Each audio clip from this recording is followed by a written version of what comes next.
Brive-Bordeaux-Bègles, on file sur place tout de suite avec François Trio et Fabien Pelouse. Messieurs, bonsoir. Alors comme Oyonnax, Brive jouait son premier match de top 14 à domicile. Et comme Oyonnax, eh bien, on a envie de savoir si cette première a souri aux promus brivistes. Ah, ça on va pas vous le dire tout de suite, Isabelle, mais en tout cas il y avait des sourires ici en Corrèze pour le retour du top 14 à Brive, et on va voir tout de suite en image avec le résumé préparé par les équipes de Samy Chatti que les brivistes, eh bien, ils avaient un moral gonflé à bloc pour affronter l'équipe, leur bête noire, Fabien Pelouse, l'équipe qui leur avait fait perdre en tout cas leur billet en top 14 et qui les a fait descendre il y a un an et demi. Ouais, effectivement, il y en a un demi, des mauvais souvenirs pour les brivistes par rapport à cette équipe bordelaise qui, au cours d'un des derniers matchs, l'avant-dernier je crois, les avait fait descendre et avait validé leur billet pour la Pro D2. Les Bordelais en bleu qui subissent en mêlée, qui subissent la difficulté, la dureté de la première ligne briviste, mais les Bordelais essaient d'animer le jeu comme ils le savent le faire, avec notamment ce ballon qui a été relancé, remonté par Reana. Bruce lui arrive en bout de ligne. Adams alerte AVI, mais voilà, pour l'instant il y a des petits grains de sable dans la belle mécanique bordelaise. Les Bordelais qui avaient battu Toulouse la semaine dernière. Ouais, de la stérilité chez les Bordelais à cause de petites erreurs qu'ils n'ont pas commises la semaine dernière et qui leur avaient permis de battre les Toulousains. On n'a pas reconnu cette équipe bordelaise en première mi-temps, tant ils ont été dominés et les brivistes très propres à contrario. 3 partout après 11 minutes dans ce match, et puis ce ballon porté, la puissance, on l'a vu en mêlée fermée, on la voit là encore sur cette touche, et ce ballon porté qui suit. Les Bordelais sont poussés à la faute. Les Bordelais sont poussés à la faute comme pas mal de fois en première mi-temps, que ce soit dans les phases de conquête ou même dans le jeu courant. Les Bordelais ont commis quasiment 10 fautes, ne serait-ce que dans cette première mi-temps. Seuls 3 joueurs étaient nouveaux par rapport à l'équipe qui a gagné la finale d'accession côté briviste. 6-3 puis 9-3. Parmi ces 3 joueurs nouveaux côté corrézien, il y a Gaëtan Germain, venu du Racing, et sa botte est précieuse en ce début de match.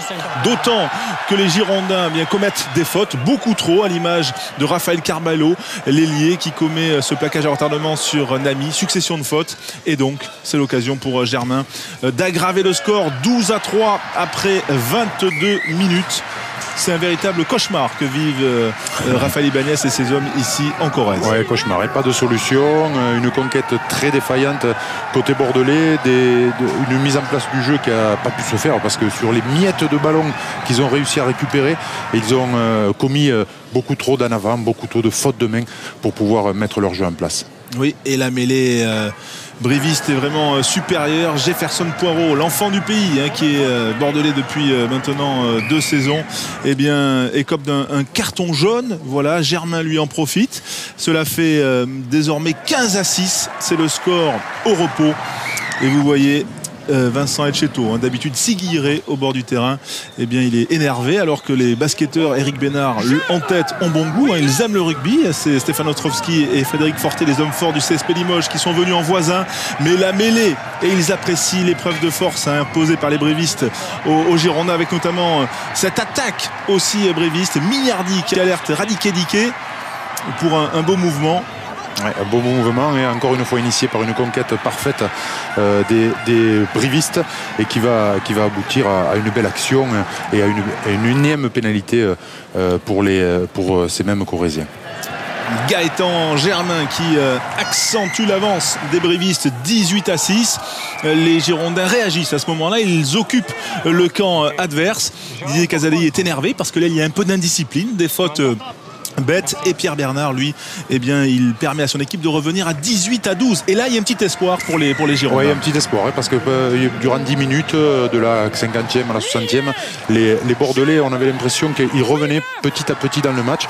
Et puis, il a fallu cette action pour annihiler tout espoir bordelais sur cette mêlée encore enfoncée.